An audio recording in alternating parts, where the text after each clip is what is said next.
Friends, இப்போ உங்களுக்கு world war ஒன்லையும் டூலையும் எந்தெந்த சைடு எந்தெந்த நாடு இருந்துச்சுன்னு தான் சொல்ல போகிறேன். ஃபஸ்ட்டு வேர்ல்ட் வார் ஒன்னில் பார்ப்போம். வேர்ல்ட் வார் ஒன் 1914 to 1919 தான் நடந்துச்சு. இதில் சென்ட்ரல் பவர் அலைஸ் பவர்னு இருந்துச்சு. இதில் அலைஸ் பவர் தான் ஜெயிச்சு, சென்ட்ரல் பவர் தோற்றுச்சு.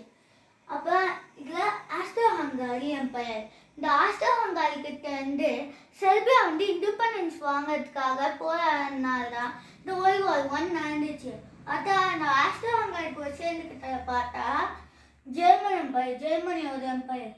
ஓட்டமான் எம்பையர்னா டர்க்கி. அடுத்தது அலைஸ் பார்ப்போம். அலைஸில் British empire, French empire, Russian empire. World war டூக்கு பார்த்தீங்கன்னா ஆக்சிஸ் அலைஸ். இந்த இதுலேயும் அலைஸ் இருக்குது. இதுலேயும் அலைஸ் தான் ஜெயிச்சு தான் ஆக்சிஸ் தோச்சு. இதில் இந்த ஆக்சிஸில் இந்த நாசி ஜெர்மனிக்கு ஹிட்லர், ஃபேசிஸ்ட் இத்தாலிக்கு முசோலினி, எம்பையர் ஆஃப் ஜப்பானுக்கு ஹிரோஹிட்டோ.